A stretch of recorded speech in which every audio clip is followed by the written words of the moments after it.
Este programa foi produzido pela Union Pacific.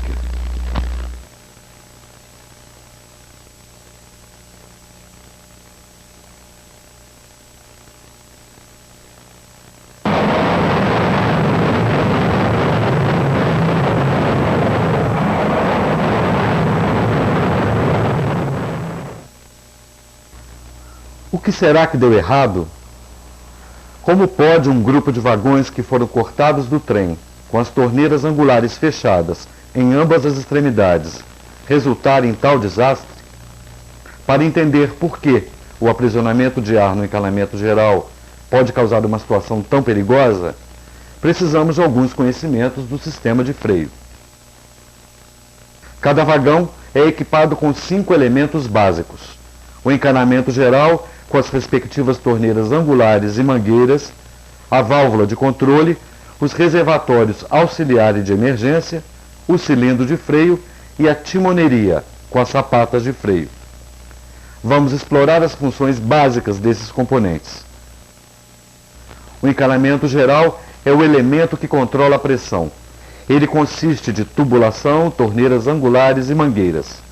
O encanamento geral estende-se desde a locomotiva até o último vagão do trem. As torneiras angulares devem permanecer fechadas em ambas as extremidades do trem durante a operação normal, para permitir a pressurização do sistema. A pressão do encanamento geral é controlada pelo manipulador do freio automático, exceto por pequenos vazamentos que possam existir no sistema.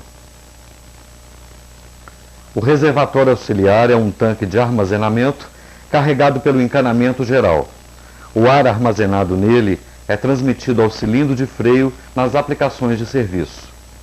O reservatório de emergência é outro tanque de armazenamento, também carregado pelo encanamento geral, cujo ar é usado principalmente para as aplicações de emergência. Uma pequena parte desse ar é também usado para o alívio após as aplicações de serviço, para auxiliar o recarregamento do encanamento geral.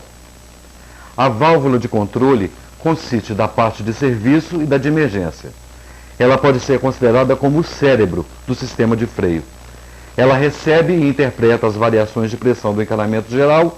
Em resposta, aplica ou alivia os freios de acordo com estas variações. Quando o cilindro de freio é pressurizado, o seu pistão desloca a timoneria, forçando as sapatas de freio contra as rodas. Esta força representa a força de retardamento principal, que vai parar o trem ou reduzir a sua marcha. Estes componentes são interligados por tubulações. Para compreender melhor o funcionamento da válvula de controle durante as aplicações e alívios do freio, vamos examinar os princípios básicos. O ar do reservatório principal flui para o encanamento geral através do manipulador, que pode estar inicialmente despressurizado. Depois de um certo tempo, todo o sistema é carregado. Normalmente, o processo de carregamento de um trem de 115 vagões pode levar 1 hora ou mais. A pressão do sistema é 90 libras, pelos padrões da maioria das ferrovias. Durante o carregamento, à medida que a pressão vai aumentando, os reservatórios auxiliares de emergência de cada vagão são também carregados. Vamos examinar a operação da válvula de controle. Vamos mostrar em corte os reservatórios auxiliar e de emergência e a válvula de controle. Pelo corte, pode-se ver as partes internas da válvula de controle e sua válvula de gaveta. A válvula de gaveta é deslocada pelo diferencial entre as pressões do encanamento geral e reservatório auxiliar, comunicando o reservatório auxiliar com o cilindro de freio. Vejamos o que acontece durante o carregamento. Como inicialmente não há ar no reservatório auxiliar, o freio está aliviado. Em cada vagão, o ar é derivado do encanamento geral através do T de ramal. Quando a pressão é suficiente para vencer o atrito das partes móveis, é necessário 1,5 libras. O pistão, com válvula de gaveta, é deslocado.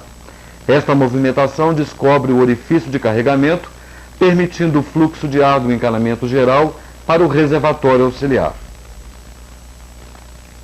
Esta pressão continuará aumentando no reservatório auxiliar e na face traseira do pistão de serviço, até que elas sejam equilibradas. Quando o equilíbrio é atingido, o sistema estará carregado. A válvula de gaveta permanecerá estacionária até que haja uma diferença de pressão entre as duas faces do pistão, suficiente para movimentá-lo. Para aplicar os freios do trem, o maquinista movimenta o punho do manipulador de freio automático dentro da zona de aplicação de serviço. Isto faz com que a pressão do encanamento geral flua para a atmosfera em um ritmo controlado, causando uma redução da pressão do encanamento geral. Esta redução é refletida no lado esquerdo do pistão de serviço. Assim que a pressão no lado esquerdo do pistão de serviço sofrer uma redução de 1,5 libras com relação à pressão do lado direito, este diferencial entre as pressões desloca o pistão com válvula de gaveta para a esquerda. Veja como isso estabelece comunicação entre o reservatório auxiliar e o cilindro de freio. O ar fluirá do reservatório auxiliar pressurizado para o cilindro de freio, que está então despressurizado, deslocando-o contra a mola de retorno. Este fluxo de ar do reservatório auxiliar para o cilindro de freio continuará até que a pressão no lado direito do pistão de serviço fique levemente inferior à do lado esquerdo. Este diferencial movimenta o pistão de serviço levemente para a direita, interrompendo a comunicação entre o reservatório auxiliar e o cilindro de freio. Isto é chamado de posição de recobrimento. Nela, o reservatório auxiliar não é recarregado. Para aliviar o freio, o maquinista desloca o punho do manipulador do freio automático para alívio, estabelecendo comunicação entre o reservatório principal e o encanamento geral, aumentando a sua pressão. Voltando à operação da válvula de controle, quando a pressão do encanamento geral é aumentada ao longo do trem, ela volta a subir no lado esquerdo do pistão de serviço. Quando esta pressão atinge 1,5 libras, este pistão é deslocado. Este deslocamento da válvula de gaveta faz duas coisas. Primeira, estabelece comunicação entre o cilindro de freio e a atmosfera. Segunda, o ar do encanamento geral volta a fluir para o lado direito, reservatório auxiliar, através do orifício de carregamento, restabelecendo a pressão do reservatório auxiliar, que foi usada pela aplicação de freio. O recarregamento continua até que as pressões nas duas faces do pistão estejam equilibradas. Embora este programa não esteja concentrado no reservatório de emergência, convém lembrar que ambos estes reservatórios são carregados simultaneamente pelo encanamento geral. O ar do reservatório de emergência é também utilizado para auxiliar a aliviar e recarregar o sistema na função alívio após a aplicação de serviço. Embora esta função seja chamada de alívio acelerado após serviço, ela também inclui os tempos de alívio e recarregamento. Ela pode desencadear um alívio indesejado dos freios.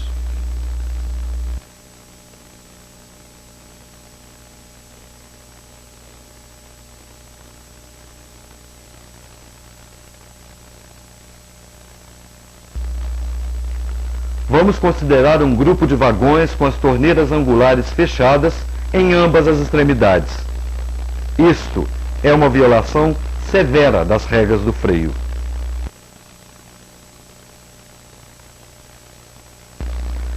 Vamos examinar como é feito o engarrafamento do ar.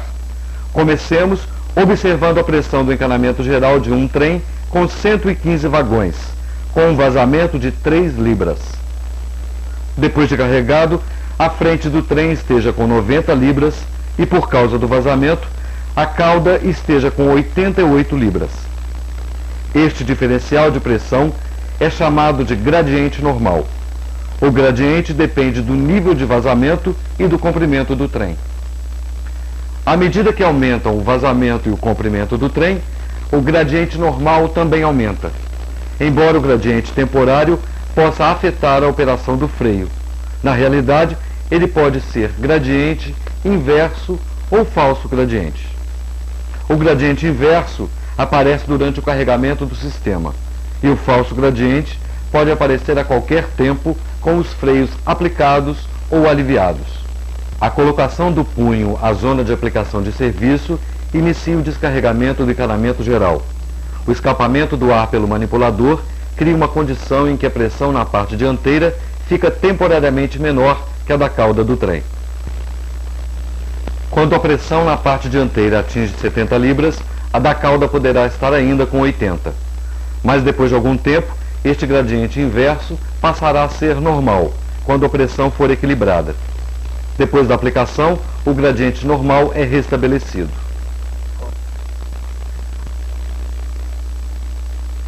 Para aliviar os freios, o manipulador é posicionado em alívio e o encanamento geral começa a ser recarregado, começando na frente e crescendo em direção à cauda.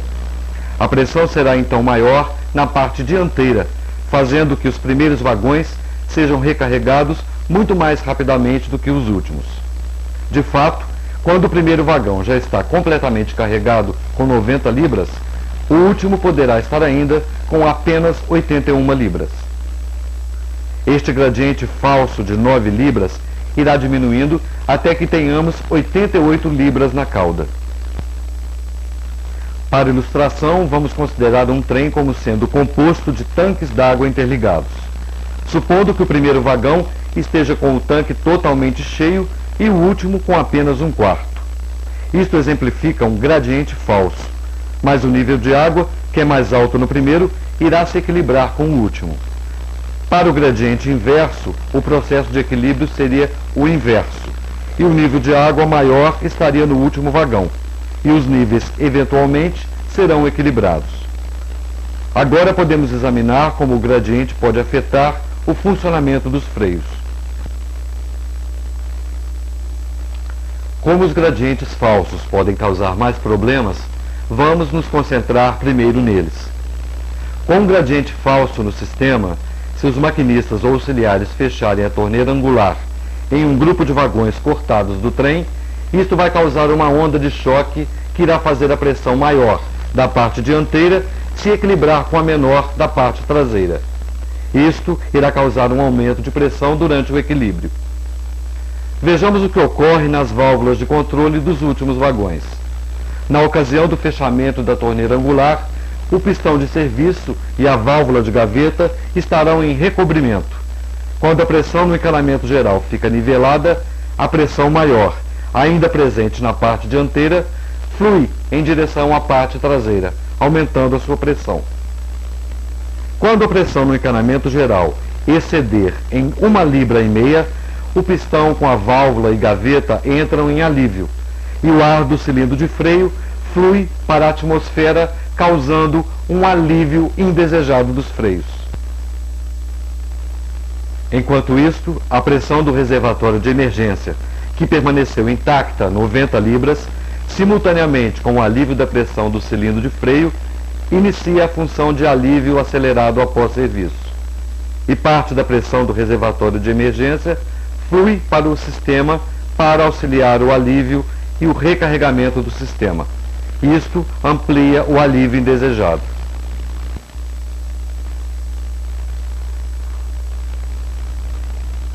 Um gradiente inverso é igualmente perigoso, criando um alívio indesejado. O ar está ainda escapando pelo manipulador. Cria uma situação temporária em que a pressão na frente do trem é menor do que na cauda. Quando as pressões se equilibrarem, a da parte dianteira aumentará. Este aumento pode ser suficiente para iniciar o alívio dos freios. Assim que o alívio é iniciado, a função de alívio acelerado dispara uma reação em cadeia, aliviando os freios de todos os vagões.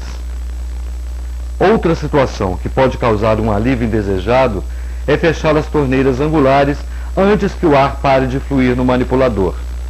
Vendo o diagrama, lembre-se que nas aplicações de serviço, a redução de pressão propaga-se da frente para a cauda do trem. Se a torneira angular for fechada impedindo este fluxo de ar, é criado um efeito de amortecimento. O fluxo de ar, sendo interrompido subitamente pelo fechamento da torneira angular, cria uma onda que é transmitida até a cauda do trem. Esta onda pode ter uma amplitude suficiente para iniciar o alívio indesejado dos freios.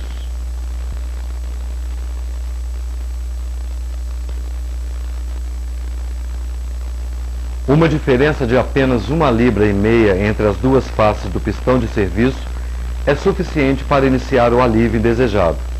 E uma vez iniciado o alívio, a função alívio acelerado pode causar o alívio dos freios de todos os vagões do trem.